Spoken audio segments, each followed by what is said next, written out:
بسم الله الرحمن الرحیم. د فاست بوکس د صرافي سافټویر صراف سافت د پښتو د زده کړو په ویډیوګانو کې په دې ویډیو کې موږ تاسو ته ډیشبورډ وایو. ډیشبورډ یعنی دغه اول مخ. نو په ډیشبورډ کې موږ تاسو څه لرو دا بدل درته تشریح کړم. کله چې تاسو خپل ډیټابیس را داخل شي په دې ځای کې درته وایي ته په کومه نمایندګي کې داخل دلته دغه نمایندګي نوم تاسو درکوي. اوس موږ په مرکز کې یو سیسو دلته موږ ته نور نمایندګیانې موږ دلته نور نمایندګیانې لرو. د هرات د کابل د مزار دغه ټول په دې شکل کې موږ ته دلته راوړي. زموږ سره سپیلان دلته خپل په مرکز کې په داخل کې دغه ډالر دي، دغه افغاني دي، دا کالدار او درهم یورو دي. په نور نمایندګیانو کې جمله حساب چې دونه ډالرونه لرو، دونه افغاني، دونه کالدار، دونه یورو لرو. سیسو په بانک کې مثلا په بانکونو کې جمله دونه ډالر افغاني کالدار لرو. که زه مشخص یو بانک غواړم، عزیزي بانک، فلانی بانک بیل ته انتخابوم، دا موږ دغه بانک حساب راته وایي. مصارفات دونه مصارفات افغاني ډالر کالدار موږ دلته لرو. په دې شکل کې موږ دلته راته ښکاره کوي. صحیح سو دغه ترتیب دلته موږ ته ګراف راکوي د عوایدو د مصارفو ده. څومره چې موږ عواید لرو، څومره چې موږ مصارفات لرو. عواید زموږ د عمومي د ریمیټنس یا د کمیشنونو څخه دي او دغه رقم زموږ د تبادلاتو څخه دي. نو دغه تبادلاتو او د کمیشنونو عواید او بیا زموږ د عمومي مصرف د دې دواړو ګرافونه موږ سره کوي. ګراف د مصرف ته چې په سره رنګ باندې دی او د عوایدو ګراف چې هغه په خام زرغون یا پسته‌ای رنګ باندې دی دلته موږ سره کوي. په جزا کې دلته موږ ته د 80 ورځو غیر برد راپور راکوي. لکه یو څوک تاسو سره مثلا 50 لک افغاني جمع کړي یا 10 لک افغاني جمع کړي یا 50,000 ډالر جمع کړي، هغه پیسې د یو نسي د 2 میاشتو لپاره تاسو سره پرتی وي، نه حواله اجرا کړي نه تبادله اجرا کړي. نو بیا سیستم خپل اتوماتیک په دې شکل باندې راپور اخلي. ته توای چې وای ورسته د بردګي تاریخ په دغه ورسو بیا ورسته د 80 ورځو کې کن په پیسو څخه راغلي دي او نتلل دي سیسو. نو د چې حیات راضي بیا دغه راپور نه ګوري. ان شاء الله الرحمن په دې مو هم سره خلاص. دلته موږ ته وایي چې تاسو سره ټوټل مشتریان دونه مشتریان در سره ثبت دي. په دې مشتریانو کې دونه حقیقي در سره ثبت دي او دونه هم حکمي در سره ثبت دي سیسو. او دغه هم نمایندګیان ثبت دي را سره سیسو. دوی نمایندګیان خو یو مرکز دی یو نمایندګي سره. دلته موږ ته د هر ورځې د عاید راپور راکوي د تبادلاتو د اسعار مطابق. سیسو د تبادلاتو له درکه څخه موږ ته هر ورځ د عاید راپور راکوي. لکه دا ګراف موږ په پلاني تاریخ باندې دونه عاید درلودي، پلاني تاریخ مو دونه درلودي، پلاني تاریخ مو دونه درلودي. د هر میاشت موږ ته د عاید راپور راکوي. لاندې به موږ د شرکت تشکیل دی. تشکیل په دې شکل باندې لکه تاسو په تشکیل ویډیو وګورئ ان شاء الله الرحمن خپل سره په خلاصي تشکیل سره کوم جوړولای شو. وزیر اعظم د خو زموږ د نمایندګي زموږ د مرکزي حساب زه غواړم چې د هرات حساب دلته وګورم ځکه زه مرکز یم. زه د هرات حساب کتلی سم. دلته کلیک وکړئ چې جزئیات وګورئ. په دې ځای به کلیک وکړو.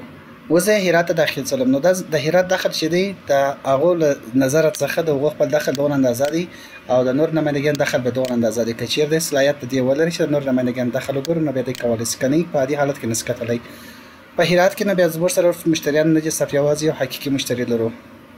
سیسو او دغه مهم عاید او تشکیل د هرات کې موږ لري جوړ کړی تر اوسه پورې. ان شاء الله الرحمن په دې مهم سره خلاص شو.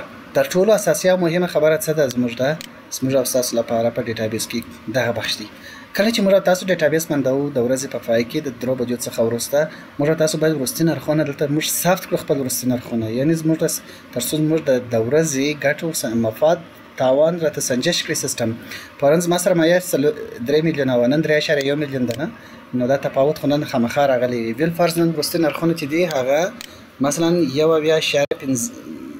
1.53 ډالر افغاني خو دایم یو دی او کالداري چې کسا سره پتی هغه خپل راسي خو نرخ باید موږ ورکړو. کسان کالداري ونه لرو، درهم ونه لرو، یورو ونه لرو. سیسو دا وځه ثبت کړم. زموږ ټوټل دغه افغاني سرمایه چې د ټوټل دغه مبلغ ځنې جوړیږي. سیسو دا بل تر سره ثبت کړو. دا خو موږ ثبت کړ. دا تاسو هر ورځ د ورځې په پای کې تاسو دغه ورسي نرخونه اپډیټ کوئ. که چېرته تاسو دغه اپډیټ نه کړل نن ورځ 13 تاسو اپډیټ نه کړئ سبا ورځ تاسو خپل ډیټابیس را خلاص کړئ. کله چې یوزر پاسورډ ورکړئ اولین د پتن تاسو دغه صفحه راځي وای ته پرون ورځ نه د کلوز کړئ نو ته نن باید دغه ورځ نرخونه ورکړئ. لاندې هم د لیکلي د مهرباني وکړئ هر ورځ بعد له غربي د 3 بجو څخه ورسي نرخونه د اسعارو ثبت کړئ تر څو تاسو ورځنی بیلانس وتړل شي او د ورځې ګټو تاوان مو وسنجول شي.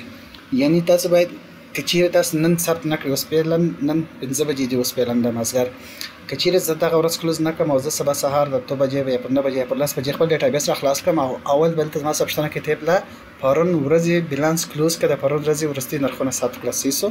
نو کله چې هغه زه ثبت کړم بیا به ماته نور کازم اوس کچیرې زه تر اوسه مخ نرخونه د حساب کړل. ته کچیرې دراسم د ګټې او تاوان سنجول د ورځې ګټې او تاوان راپور ګورل ته د ماته وایي چې مثلا پرون ستاسو سره سرمایه ټوټل دغه مبلغ او سیسو ورمه ورځ 2 نوه پرون بیا 2 نوه یعنی په دغه تاریخ باندې هدف مې د دغه تاریخ څخه دی په دې تاریخ باندې بیا 2 نوه 300 نو بیا دلته ستاسې هغه د ورځې تفاوت چې دی هغه په دې اندازه باندې راغلی بیا د نن په تاریخ باندې مثلا دا اوس چې موږ صرف کړل نرخونه 1.53 کې تفاوت راغلی دی سیس نو کله چې 1.53 کې تا خپله سرمایه صرف کړله مثلا مخکې 1.53 ته نو ستا تفاوت راغلی دی تاسو چې کوم ډالر پروت دی هغه پر ګټه باندې تللی دی نو 4513 افغانۍ ستا د دغه نن ورځې د پرون تر مابین تفاوت راغلی دی یعنی 4513 افغانۍ ستا چې راغلی دی ګټه راغلی ده اوس ډیټابیس کې ستا 4513 افغانۍ ګټه ثبت شوې ده سر خو مې انشاءالله الرحمن په خلاص نو زموږ هدف دا و چې تاسو باید هر ورځ دغه نرخونه مو سره اپډیټ او ثبت کړئ په ډیشبورډ کې دلته موږ بل پلټنه لرو پلټنه په معنا د دې مثلا زه د یو چا حساب ګورم د هرات حساب ګورم ډایرکټ په دې ځای باندې کلیک وکړم د ماته د هرات حساب راخلاصي دلته کلیک وکړم د ماته د کاته ته بیایي چې ولې زموږ دا کاته په دغه اندازه باندې تدریک باقیان ځکه باقیات موږ 15 لک افغانۍ دي ته ورکړي دي بیا دې موږ ته یوازې د 15000 افغانۍ حواله اجرا کړې ده 300 نو اوس موږ په دې باندې 4 لک 15000 افغانۍ قرض ورباندې سته او په دغه ترتیب باندې که چیرې زه دلته راسم په دې خو مې انشاءالله الرحمن سره خلاص شو دلته زموږ ته بیا ژبه اړوو مثلا ژبه پارسي ده پارسي ته اړولی سو اوس دا ټول په پارسي ژبه باندې سو انګلیسي هم پکار وي انګلیسي ته ټول اړولی سي 300 او که مو چیرې په پښتو باندې پکار و دلته بیا پښتو ته اړولی سي یعنې که چیرې ستاسو څخه واوښتئ پارسي و نو تاسې بېرته دلته کولی سئ چې پښتو یې کوي یا انګلیسي کوي پر بیک اپ باندې به کلیک وکړئ دلته دوی تاسو ته بیک اپ درکوي دغه بیک اپ تاسو هره ورځ خپل بیک اپ اخیستلی سئ په خپل هارډ ډیسکونو په خپل فلشونو کې د ځانه سره وساتئ که څه هم سرورونه خپل بیک اپ لري خو ولې بیا هم تاسو د احتیاط لپاره خپل بیک اپونه هم د ځانه سره وساتئ نو دغه و د ډیشبورډ په هکله باندې یو لنډ معلومات